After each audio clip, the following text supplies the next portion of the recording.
Welcome back to the Better Men, Better Ball Player podcast. I'm your host, Trey Cobb. I want to thank you for joining us here for the 35th episode of the podcast with Coach Adam Leader of Reservoir High School in Maryland.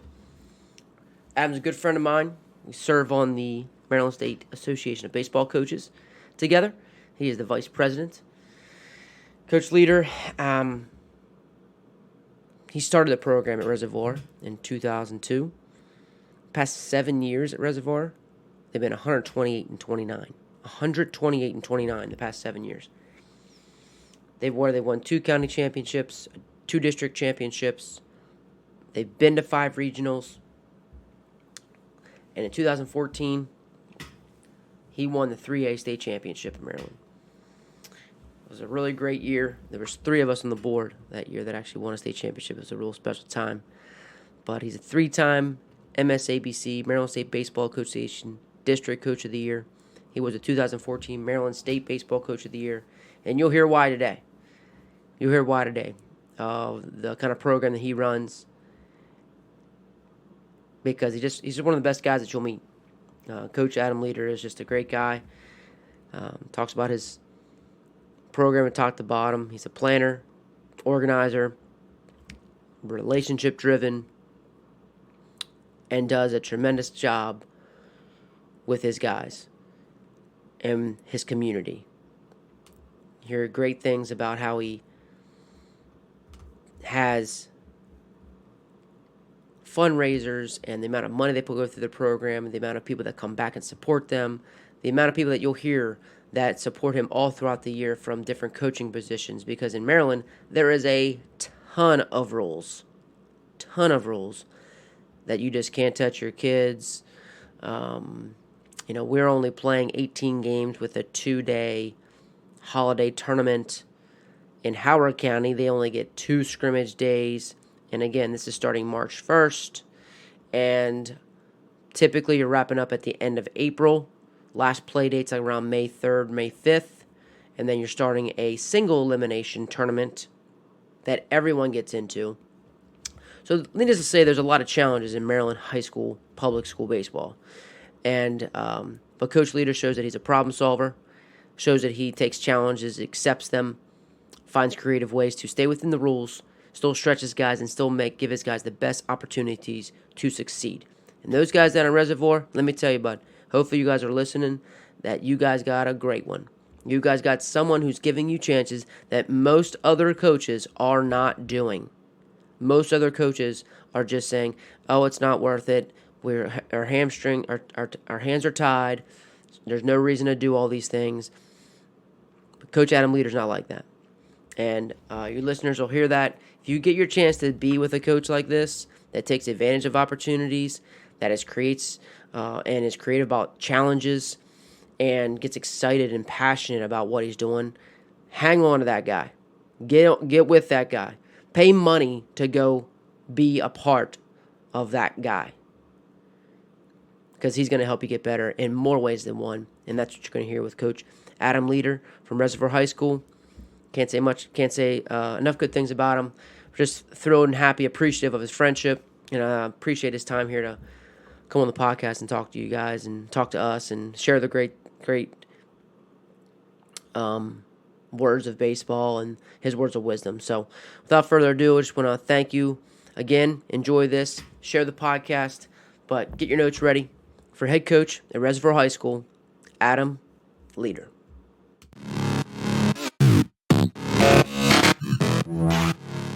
We got into a good groove. We got, a coaching staff that was together a long time, which I think helps. Yeah.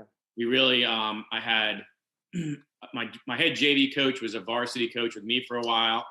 We do everything together. So like JV does the same exact concepts as varsity. We'll even mix it up and have varsity coaches go work with JV a little bit. I'm certainly working with the JV guys a lot. So, I think a lot of it came down to a few things. One, I think, they just know the system, and there's nothing different as they move up. They just get a little bit stronger. And we talk about the game getting a little faster, which is a good progression. But, we like to do days where, we'll play against JV and watching them and being able to help them because they're the future. So we do a lot of that. We also do a ton off season, which I also think helps. We try to, we talk about being, mid-season form day one, where, I think a lot of programs started up a month before. We really don't stop. We go, typically when our season's over, everybody goes, we try to make sure everybody's playing in some kind of ball over the summer. Then we jump into a fall season. We have an awesome parent who's a former player's dad, TJ Pippick, one of our best players. His dad has been running our fall and our winter program forever. And he's awesome. So, I consider him one of the staff. He stays in close contact with us. So we go through the fall and, I'm there watching, I'm there, just checking it out, as a fan. It kind of stinks that we can't do a whole lot with them, but it's nice to be able to kind of see in your mind, start thinking about, what do I have coming up? What, who do I need to work with? What do we need to work with? Where are our holes? And then, our guys, we jump right into lifting 2 weeks after the fall season's over. We jump right into that. We have a specific throwing program that we start in December. This year obviously will be a lot different, but we have a throwing progression that we've done that, we've talked to some doctors and some physical therapists about, and we created with them, which has been great. Just really working on that. And we sent them to a facility for the lifting. It got to the point where years ago, it got stale. They were with me lifting in the school and it got stale. By the time you get to the season, they've been hearing me for 4 or 5 months already. So, we have a really great guy that works with us at Access Sports in Howard County. And they've been working with our guys for a long time. And he's, constantly asking me, all right, what else do we want to do? He's constantly working on baseball things that will work towards them, making sure their arms are stronger. So I think that's been huge. But, we talk about going to that facility because we talk about, when we hit a ground ball up the middle, but the shortstop gets to it, we get a little bit stronger that goes through. So that's another huge thing. And then we get into, the same guy that coaches our fall team does a whole winter program at an indoor facility. So when they come to us, and then we have another guy who does pitching. So he's working with our pitchers. So it's like, I've kind of surrounded myself with a great group of people that care a ton about our program, want us to succeed. They're all coming out to our games during the season. So I think that's probably the biggest thing, is that year in and year out, we have this circle of people that consistently are working with our guys and have their best interest, at heart. Mm-hmm.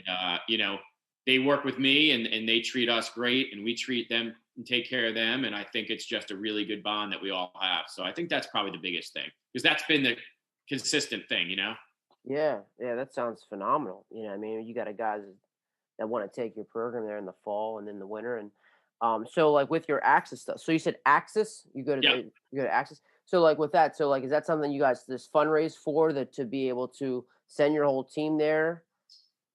We just have kids pay their own way.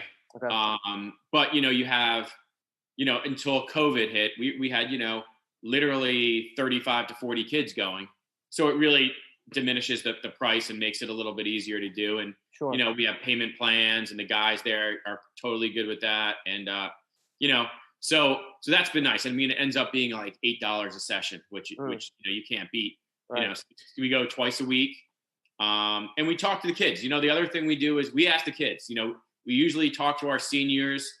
We have a tradition that after the season's over, we have a chat with the team. And unfortunately, unless you win your last game, you're handing in your jerseys that day, and it's always a tough meeting. But we usually celebrate the seniors, have them leave. Everybody else stays, and we're like, all right, what do we need to do for next year? We start right away, because that's when they're the most upset. That's where they want it more. So we kind of create that. And then we create usually the seniors, maybe a couple of juniors that have been around a while, we plan for the next year. So this year I was like, what do you guys want to do? You want to do once a week because of COVID? It's a little bit different. You're like, no, we need twice a week. We need to get stronger for the season. nothing changes. And I'm like, all right, and I just, it's not a mandatory thing. But it's an opportunity. We create the opportunity for these kids to be able to get stronger. And especially now that we can't lift in school, and gyms aren't really open, here's a facility that's actually, taking care of our kids. And if parents are okay sending them, we create the opportunity for them to go there. Yes. And that's what you're so fortunate. Like it's fun. Your kids are so fortunate to have a coach like that. That want to present those opportunities for them. That's for sure. Because I know you do anything for your kids. To give them opportunity for that. So it's great that they're taking that on. And awesome. So the guys at Access, like, how is that something like off campus? You guys find success after school doing that, or do you guys do it before school? So it's probably about 15 minutes from our school. So it's off campus. It's their own facility. It's Hmm. they got a turf area. They got a lifting area. So they get speed work, agility work, lifting, stretching. It's really the whole gamut. So so they go off campus. Like I said, it's kind of like separate. I feel like if they're at school all that time, it just gets a little bit stale. We did that for a while. We Yeah. did it where they did 2 days with me a week. We didn't do Access. We did it where we had one day at Access, one day with me. And it just got to the point where I felt like it was better to hand them off and they have fun together because, a whole nother aspect of this is, yes, they're getting stronger. Yes, they're getting quicker. Yes, they're getting faster. But the other aspect is it's a bonding period, Yeah. which I think is a whole nother aspect of this, that these guys are bonding. Coach isn't around. They're joking around. They're making fun of each other. Who's lifting what, who's faster, who fell. And I want them to have that. I want them to have it without me because I don't want to be the guy that's like, hey guys, come on, let's get serious. I want Mm. them to have that bond so that when we start our season, they're already a family. They're not just getting to know each other. And I think that's just almost as important as the lifting part of it. So it's kind of nice. I usually go in there once a week or once every other week and just kind of hang for 20 minutes. Just kind of see who's there and I see the guys and I think they appreciate it. But we go there. I get them all fired up when I'm there, but it's really great. But the guys at Access do the same thing. They're just as pumped up for them. Tweeting out stuff and a whole bit, and the kids love it. So, you know, they have a good time together, and so I think that's another big part of that. Yeah. And you guys, do you have? Is there any challenges with multiple sports athletes to go in there when you're doing that? So what we do is, I tell the kids from day one, if they're a multi-sport athlete, they are 100% got to take care of the sport season that they're in. I would be really upset if a kid got hurt preparing for another sport during my season. So I take it the same way. On the flip, I tell them, listen, and some of them get a little bit nervous, obviously. They're like, hey, coach, I kind of I'm trying out for basketball. And I'm like, I'll be in the front row cheering you on the whole time. I'll be your biggest fan. Like, to me, there is no worries when it comes to that. I think multi-sport athletes are awesome. Let's be honest. They're playing baseball in the summer. Most kids play baseball in the summer. They're playing all spring. I get them in the fall. We're getting them in. So if they're taking a month or two off, it's not a big deal. We just talked to them about, all right, well, what can we do to stay prepared? And we've had some of our best athletes, our all-state players, our basketball players, but they know to throw with somebody before school, before practice, get their swings in the weekend, whatever it is. But, I love going to sporting events and seeing my players playing. Hmm. It's important to me to support them. I'm there for them. And, I think that's still that bond that helps us stay successful is how much we care about them as coaches. This isn't a 2 month ordeal. This is, to me, this is a whole year, where it's creating a family atmosphere. I learned that early on in high school. I had a football coach. My brother, I didn't play football, but my brother did, and he had a football coach who was like, "Man, this is just family." And I earned for that. I wanted that. I didn't have that, and I told myself I would create that when I became a coach. So I honestly feel that my players care about me just as much as I care about them, and I think that they work hard as a result, and I think Sure. that's a big part of it. No, So. absolutely, man. You hear that? You hear that? They're definitely gonna work hard for somebody they care about. And absolutely, that's absolutely so. You're doing weightlifting after school. You're doing weightlifting after school. You're giving them the the throwing program during the winter to kind of help build their arm strength up to get ready for March 1st, is what I'm hearing, right? Yep. Yep. And then so do will Access actually give them opportunity to actually throw in there as well? Is that all part of it in there? No. So what we do is we go to a different facility twice a week. So when we, come after the holidays, we go into Access twice. We do running and lifting 2 days. I mean, running and throwing 2 days. And then 2 days we go to a hitting facility where they hit. Our pitchers work with a pitching coach, a pitching guy, and it's a type of place where you can, take one of the nets, you make a bigger area. So then they'll do some fielding stuff there as well. But I also tap it. So we do that. So we literally are having almost something every day except for Saturdays. Okay. And that's the 2 months before. We call that, our big time preseason. We have our off season, but we go into preseason mode, and we're committed. They're committed to working hard, and the kids do a lot on their own too. They'll just, they'll, after they throw and they throw on the turf football field, all of a sudden a kid brings a bat and they're doing an infield or an outfield on their own, which is just, you have the older guys running the show, and it's great to hear. I'm not there, and all of a sudden they're like, yeah, man, we did a full infield today. And I'm like, oh my God, that's great. Oh, we need some work with this. Okay, well, keep working on. So, and it's, they just have taken so much ownership, which has been so awesome. And you tap into those kids. You have that really all county outfielder who's like, I'll take care of the outfielders, and you got an infielder. I got the infielders, and it just, the caring is what makes it go around, which is awesome. Hmm. Yeah, that is awesome. That's the highest level of a great team. That ownership and guys that says that they're going to do it on their own, where you can just kind of facilitate. And it's nice because you're all staying within the rules. You're not there. Kids are doing it on Yep. their own. And it's great. So that's what you think has been different in the past 7 years. You just have kids that kind of just started taking the ownership, or just with the consistency of actually having all these people in place that you're able to run these things throughout the year. Yeah, I mean, I truly feel like our younger players get better as a result of this throughout the years. We don't have, the stud pitchers coming in every single year. We've had a lot, which has been nice, but we haven't. The way that we work our system is, we score runs any way we can, and we have the clientele we have in a public school is the clientele we have, and we're going to do our best to make every single player on that roster the best they can possibly be. So, I think that's the biggest thing that we do. And the other thing is we preach basics. We preach the basics. We don't go into anything. We work on the basics every single day.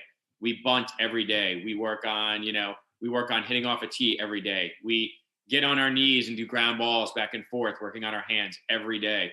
It's a routine that we do. And then, we have teaching time in there. We have our batting practice, but our batting practice isn't swing for the fences every time and see if you can hit the ball out. It's, this is where this pitch has to go. This is where this has to go, so I'm pretty organized where, I type up a plan every day. We put them on. I send it to the kids during the day.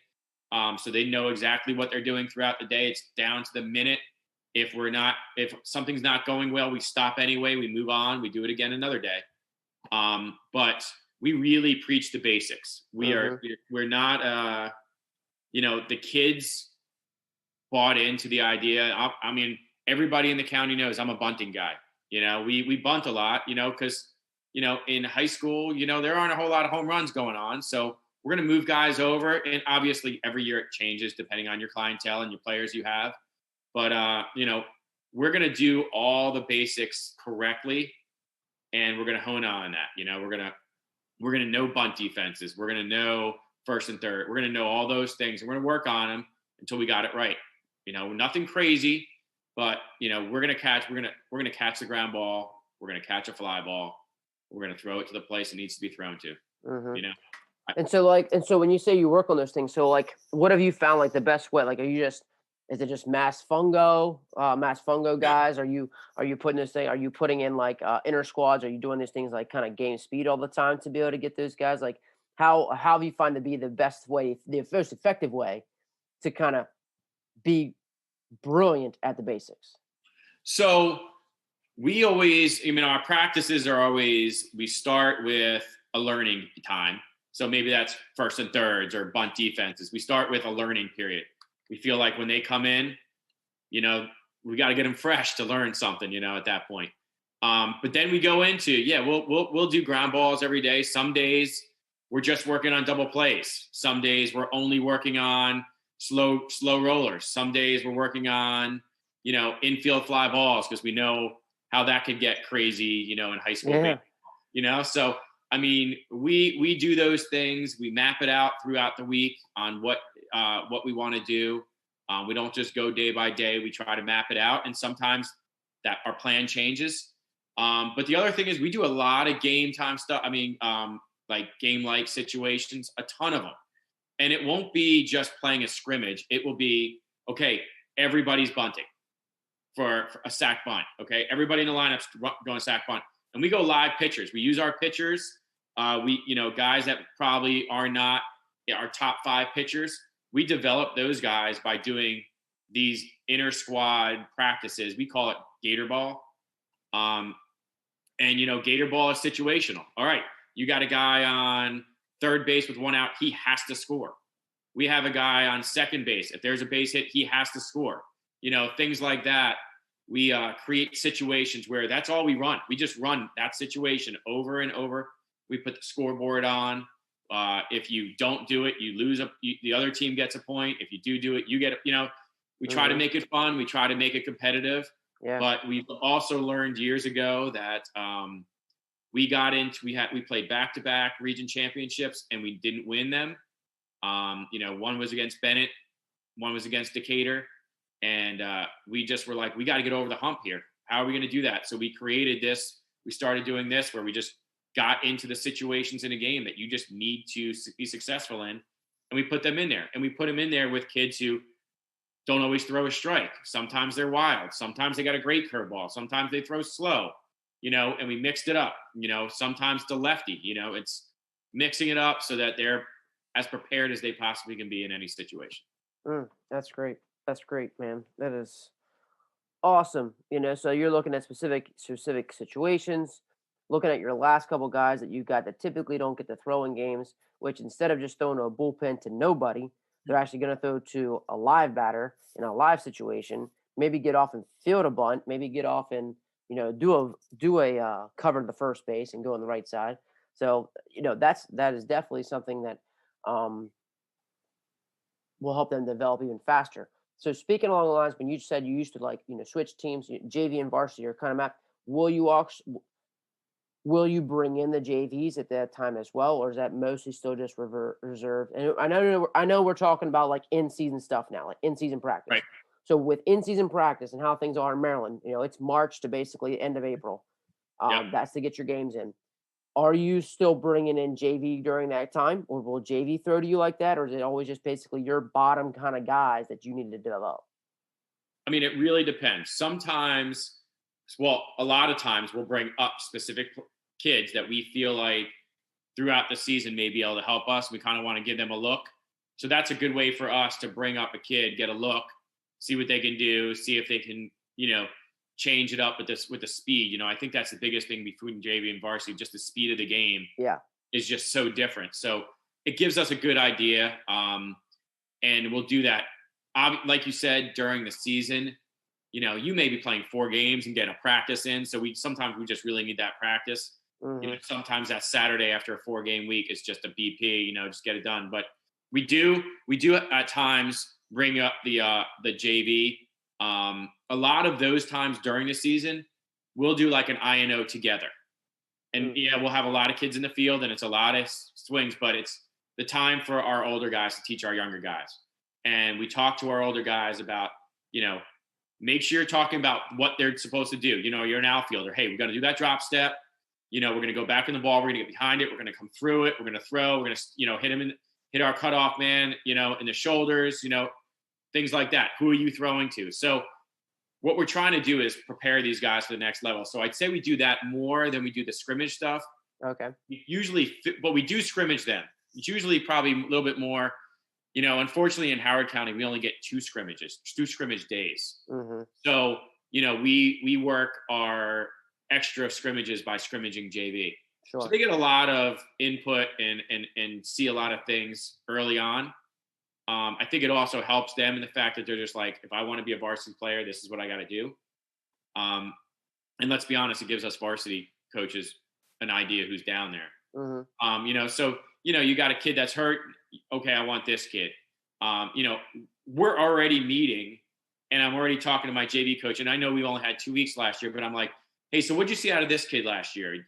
Is he a kid that we should be looking at varsity? Is this, so there's, even that is helpful. And then, we'll bring some kids up for 2 days of practice, kind of see how they work. If they work well, we'll keep them. It's kind of just a way for us to stay intact, but we also I want to know, it's really important for me to know every JV player by their first and last name. It's very, very important for me to know their parents. It's very important to me. So I'm not the kind of coach that doesn't know what's going on in the JV program. My JV coach and head coach and I talk every single day after games.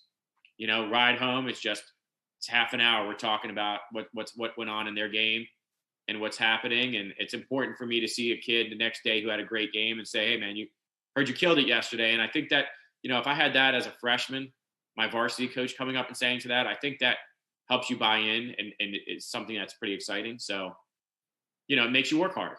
Mm-hmm.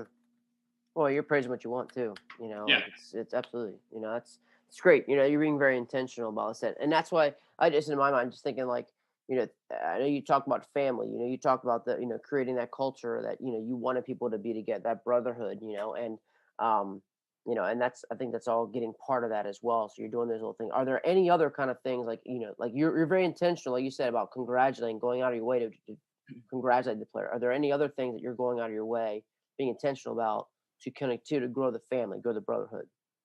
We do a lot. We do a lot. We do a lot of, things outside of baseball. One tradition we have is the first Friday after tryouts, everybody comes to my house for dinner.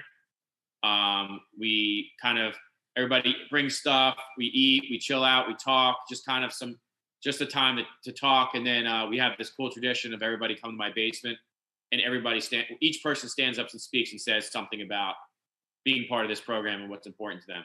So that's how we start our season, but we do some fun stuff. We do a skee ball tournament at Dave and Buster's. We do some fun things. We've been to, Maryland games together, minor league games together.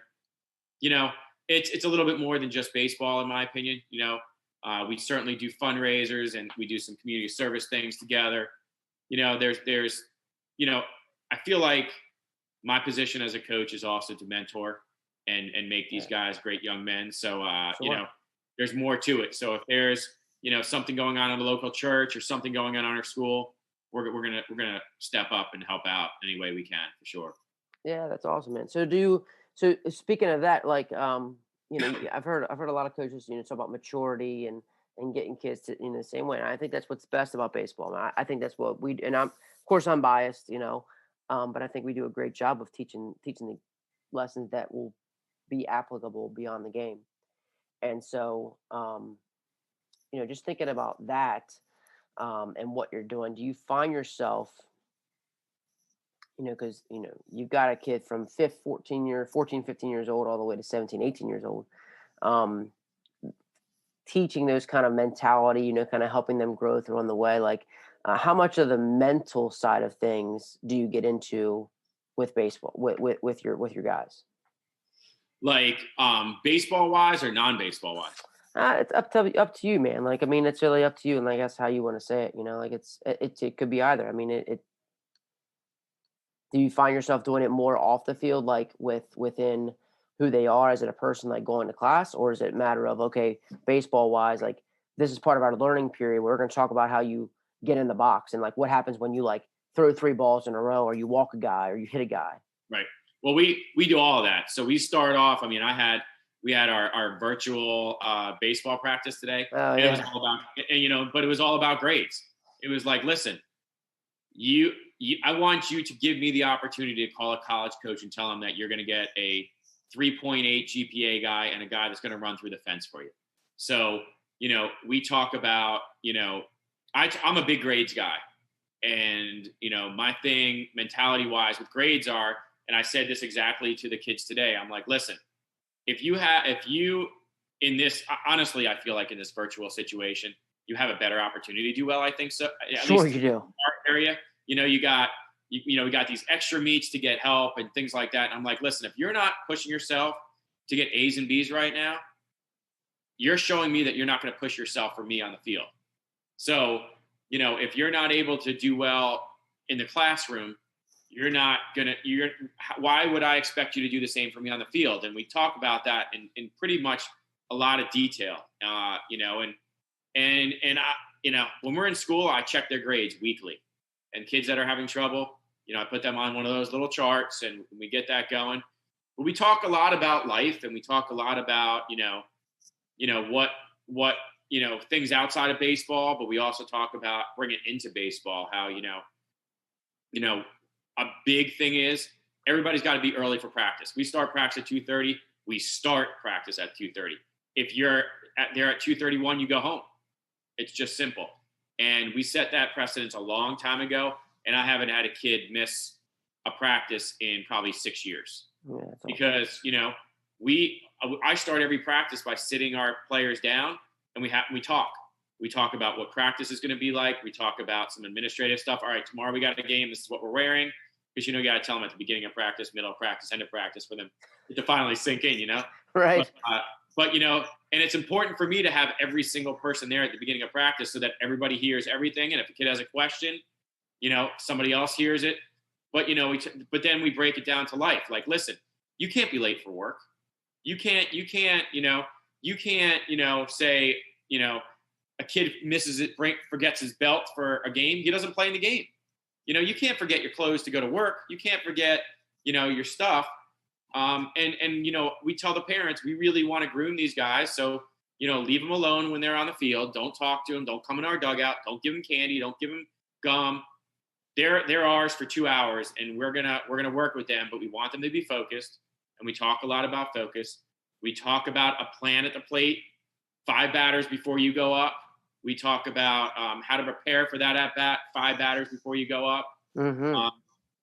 Like something focused wise is we said, every day before practice, we run, we stretch, and we throw. We warm up ourselves. But you could be sitting in a dugout for like 20 minutes and then have to get up and just jump right up and swing. I said, that doesn't make a whole lot of sense to me. Me as a physical educator and somebody who's a personal trainer, I'm like, you got to get up. You got to get your heart pumping, get jumping jacks going, get fired up, 5 batters before, and then you can kind of see what's happening before you. So a lot of that focus comes in, but these kids, are so into their phones, and they're so into everything except for what's in front of them. And so we have a no phone policy at our practice. If I see one, they go home. I give their parents my cell phone number. If they need to tell, Billy that somebody else is picking him up, they call my cell phone and I hand it over to them. We just, but it's never been a problem. It hasn't been a problem in a long time. The kids buy into it. Mm-hmm. And it's been awesome. It really has been. And they care about the field, and they take care of it. And we talk about it. This is our home. We take care of our home. We don't, if you walk by and you see a gum wrapper, pick it up, put it in your back pocket. Mm-hmm. And we try to bring all that baseballisms into real life. Be early. It's a lot better to sit in your car for 10 minutes than to be running in, because we all know when we run into somewhere, we're frazzled. We're not, our mind's not into it. So get there 10 minutes early and sit in your car, and just chill out. Enjoy, think about what your day is going to be. So that's an example of what we do, but we do a lot of that. Yeah, no, that's phenomenal, man. It's awesome stuff, dude. That's awesome. That's awesome. So like, you've got a guys, I just started thinking about, like, have you noticed, so with a lot of these things that you've been talking about, kids, cause you've been, like you said, you've been blessed with some of the kids that's just coming through your door. Have you, with those kids that you've played at high level, I know you had a kid at South Carolina, who's now playing pro ball, right? He's playing professional ball. Yeah, he's in the Indians organization. Yep.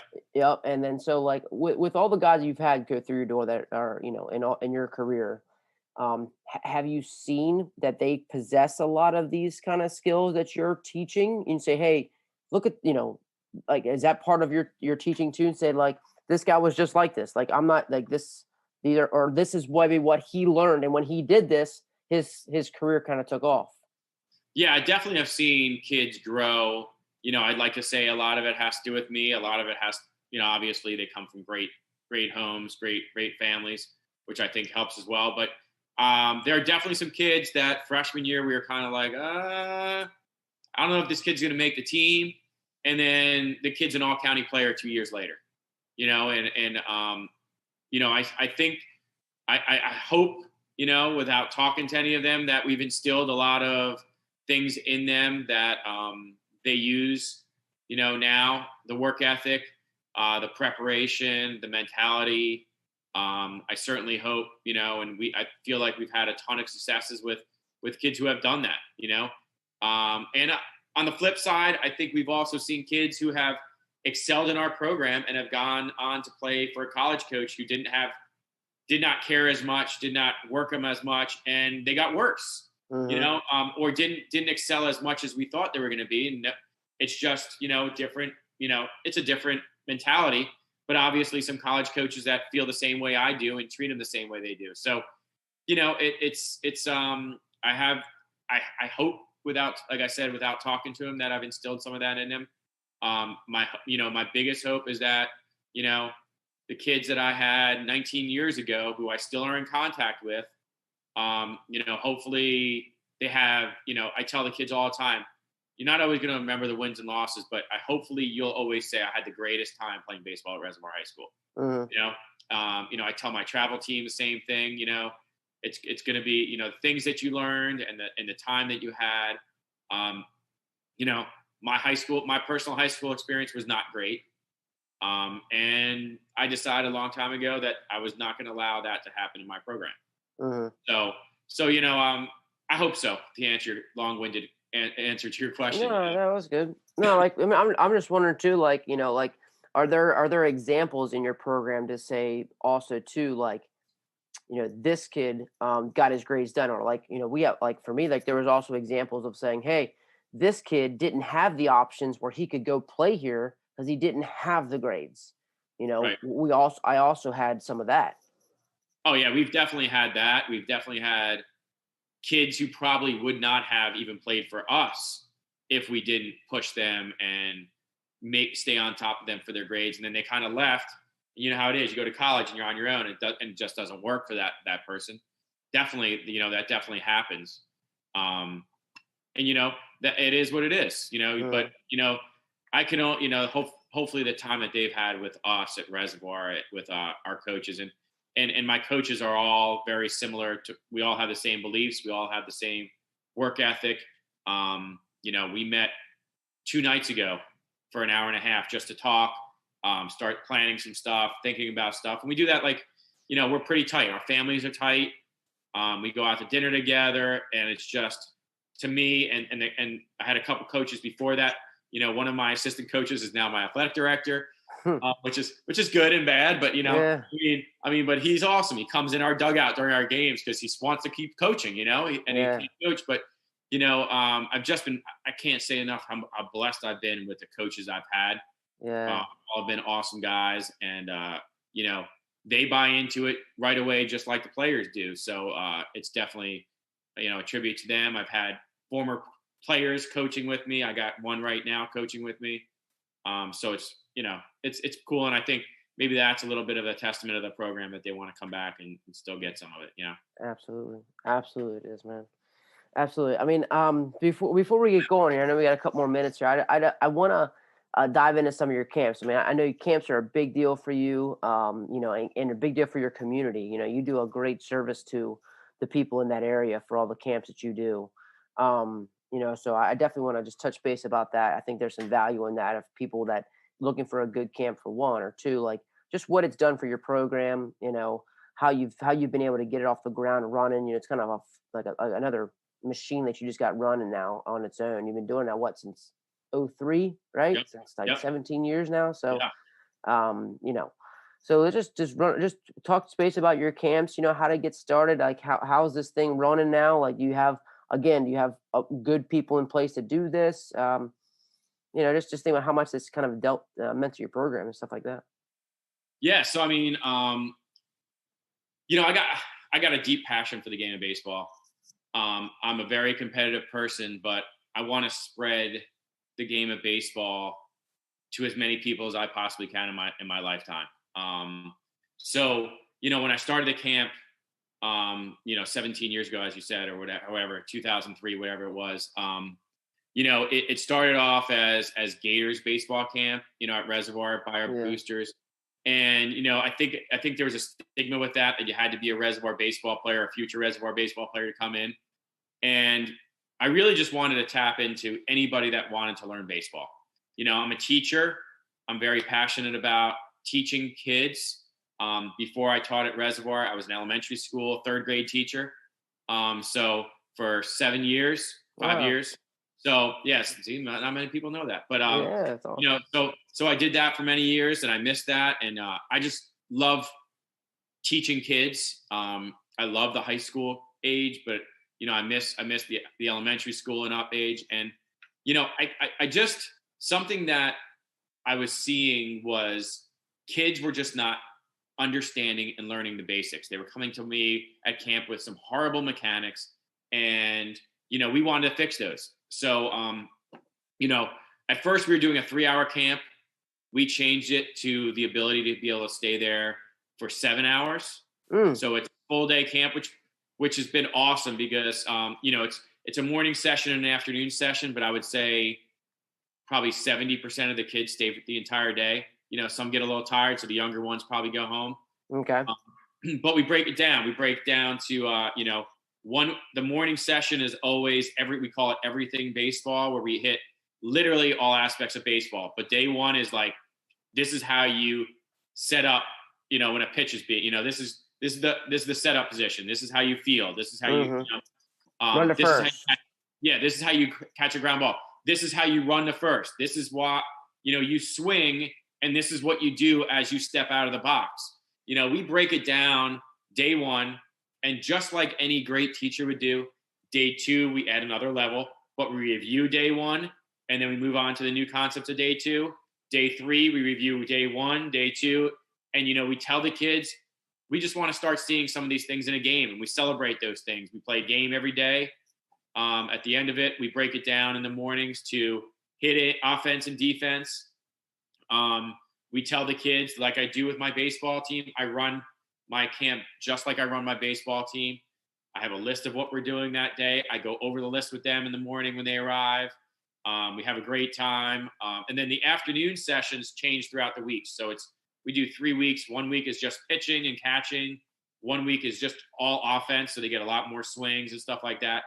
And then we added about 4 years ago, this one called The Little Things of Baseball. So it's like rundowns and first and thirds. And they love that because, I say rundowns, but if I said that in front of the kids, they'd be like, you mean pickle? You mean pickle? You get all into it. And it's a great time. We do this huge auction the last day. They work to get these like punch cards punched. So if you see them do a ground ball correctly, we punch the card. And if their card is punched at the end of the week, it goes into a raffle. We get things donated everywhere. And it's just a lot of fun. But just like my team, we try to create the family atmosphere with the camps. The coaches are awesome. They're high-fiving kids. Mm-hmm. Kids are jumping on their backs. We're just having a good time. We give them ice pops every day. We have lunch. We sit and watch like a quiet movie during lunch, but it's always a baseball movie like Sandlot or, Bloopers or something like that. So, but when everything's said and done, if they continue to practice the things we teach at camp, they're the fundamentals. They're the basics. There are the things that, the pitchers come to us. You know how it is, like the craziest mechanics you'll ever see in your life. But we break it down. We try to fix it and change those habits. I guess the biggest part of camp is we explain why it's important. I'm a big why person when it comes to baseball. Everybody's like, squash the bug, when you swing. Well, what does that mean? Like, what are you talking about? Everybody's like, keep your hands back. Well, why do you need to keep your hands back? Mhm. So we talk about why it's not good to, throw sidearm and stuff like that. And then we bring in a physical therapist to talk to them about arm care. Years ago, we had some minor league players that would come once a week and kind of hang with the kids and do autographs. So we try to make it like the best fun summer camp experience, just like, one of those like, oh, did you used to go to leaders baseball camp? Oh yeah. I want the same memory as it would be playing for me at the high school as it would be with camp. And it's just grown, like you said. Year one we had like 12 kids, and now we get into the, you know, 300 a summer. It's Mm. it's it's blown up really great. But but again, I would say maybe a third, maybe half of the kids end up going to Reservoir, but others we got from Montgomery County and Carroll County and Baltimore County, and we got kids coming from all over the place, and it's just awesome. And I can't tell you, I mean, one of the coolest things I do, and I did it just we had one this summer that was just run through our parks and recs, but I go to their games and they're like, oh my God, actually came to the game. I'm like, yeah, man, this is awesome. And I'm like, by the way, you didn't do the ground ball correctly, like we talked about, but I mean, it's to me, it's like, they're like my kids. I want to see them succeed. Sure. And there's nothing better than playing against them in the county, seeing how they're doing. We had one kid that had for years ended up being like player of the year in Howard County. And I'm like, that's because of me. That's because of me. That's right. But we have that bond and we have that friendship that's been neat ever since they were a kid. They're like, and then I have kids that I can't even recognize, and I'm, we're doing good game after, slapping fives after a game, going through the line, and like, you remember me? I went to your camp, and I'm like, oh my God, so it's just a great experience. But like I said, the biggest thing, and through MSABC that we do and all those things, it's all about promoting baseball for kids and making it, the greatest thing. And I tell the people and the coaches in Howard County, I like being on MSABC because I want to support Howard County and make Howard County, put a Howard County on the map. It's important for me to, like I said, leave a legacy of these kids knowing how to play baseball. Absolutely. Absolutely. And I think it's a great way to put it. And it's a good way to wrap everything up today, man. That's pretty amazing. And you certainly are, man. You certainly are leaving a great legacy, and I'm just appreciate our friendship. And man, I always love our talks and time together. So, but let's talk, man. Like, so since you're a camp freaking master, all these things with your culture, you're doing these great stuff with just building like say relationships. What's like maybe like, let's say if someone wants to reach out to you, maybe wants to hear some more stuff about Adam Leader, man, what's the best way to reach out to you? I mean, you could email me anytime. I love talking to people about baseball. I think one of the coolest things is I tell my parents at camp, I tell my parents all the time, I'm like, listen, if you got a question, ask me, like, even if it's, I get a lot of what size glove should I get? What size bat? Like, Yeah. no question too little, but why make a mistake? I'm a person that's here. I'm somebody that you can talk to. And, like I said, I just love talking baseball. You're a good friend of mine. And I got a picture of us in my office at school, the one that we took after the state championship that we won the same year with. Yeah, man. Next day with Ken. It was the next day with Ken, the three of us there. And that was probably one of the best days of my life. Just going, I was exhausted. I'd played that game the night before. I had the 7:00 game. We came out for that next game. So, it's just great. But yeah, people can email me and at aleader@hcpss.org. If they got major questions, I'll give my phone number. We can chat like you and I are chatting. Yeah. But I met some amazing people like you through this process and being a coach, and it's just the guys that we get to meet, whether it's just through high school travel and the college guys we got to know. It's just an invaluable experience, in my opinion. Yeah, it is. And people ask all the time, do you want to go coach in college? And I'm like, man, I just love working with kids where I am. High school is a great thing. And, I get these kids and I get to mold them a little bit. And, I work at a public school, and we get what we get, and we make the best of what we get. And my job is to make them the best they can possibly be. Mm-hmm. So, Yep. yeah. Yep. And you're doing a great job of it, buddy. You're doing a great job. And it's like you said, the proof's there. You got to have the talent. And like you said, Yep. you're not sugarcoating that. You've gotten some talent, but at the same time, you're also getting some guys that you're changing some things and you're working some things, and you're working them all the time to get there. So, and it does. You're not consistently there without doing and teaching some things that maybe other people aren't, or they're just taking it for granted. So, for certainly, man, it's been awesome. This has been great. Been absolutely great. Hey, I appreciate it. It's a privilege for you asking me, man.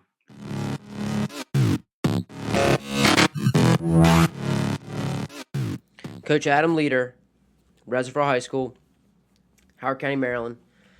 Just rocked it, and knew my buddy would, and really happy to get him on the podcast to talk some baseball and just see how passionate he is about the game, how passionate he is about teaching, and all the great things he does in his program. Like he says, he's taking care of his kids all year round. It's not just a March to May.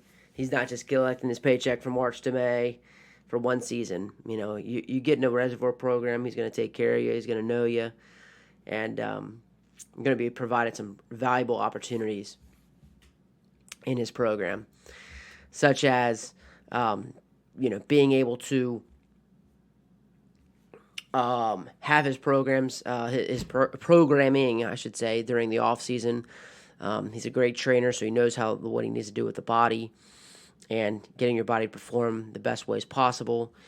They have a great consistency in their coaching staffs. I mean, that is invaluable. When you have guys that consistently have worked together, they're all on the same page, everybody's preaching the same language, they're all working together, people are going to get better, and the learning curve will be that quicker. So again, run to a program like that. And again, those people at Reservoir, thank your lucky stars that you are a part of that kind of program. Lovely talks about he's getting feedback from his kids to just start planning the next year. Again, great. We've heard great coaches all do that. They take and reflect on those things. They know that they're always willing to learn and get better, and he's looking for even feedback from his kids to get even more buy-in. Love how he starts practice with a learning period. Just shows that a great teacher at heart and a great teacher to want to learn and do those things to get his guys, like he says, just to get them while they're fresh, get them while they're hot. People talk about a lot with like running and things like that, to do base running, to do defense, while they get them fresh. Well, why not teach them a nice skill right when they get there? So I love that. I love that point from Coach, and just does a great job. I love how he has JV and varsity practicing together, giving valuable time, giving opportunities for the varsity players to show leadership, especially when they have those big in and out days, to have the varsity players, the older guys, the guys to kind of show, here's how you need to do this. So when you get to my level, you can keep the level of success at an all-time high. And his camp stuff. If you have any questions about camp, this guy runs a massive camp. This guy runs major camps. So if you're looking for camp stuff, please email him at aleader, Leader, aleader at hcpss.org. Again, Adam Leader at hcpss.org. Just does a tremendous job with his camps, his morning, afternoon sessions. The morning sessions are really just about everything, all aspects. In the afternoon sessions, he kind of breaks it down from pitchers and catchers or hitting specific things that you'll see, and then just a great time with his camps. I know that they do an amazing job there, and he does a great job. And like I said, for his community, and that's just not for him in Reservoir baseball.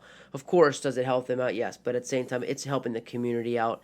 He is leaving a legacy of being a great baseball man, a man for the kids, a great teacher, and I just wish him nothing but the best. And want to thank Coach Leader again for taking the time to have a great conversation with me, and wish him nothing but the best. Hope they get to play in this year and get another shot at that state championship. So thank you guys for turning in to us again. Share this episode. I think this was another great one. A lot of great passion you hear from Coach Leader, and some valuable lessons that I think what you hear from him about being early, about being responsible, putting your phone away. These are lessons that you can take outside of baseball, and again, that's what he's really about. And even just explaining the purpose when he gets down, a lot of great nuggets, and I can't thank him enough for all the time, for the time that he shared and the valuable information he gave. So please share the episode, share it amongst yourself. Podbean, you got iTunes, share on social media. It's also on Spotify too. It goes on YouTube. So any way that you want to check it out, please check it out. And again, thanks for all the support. Keep getting better.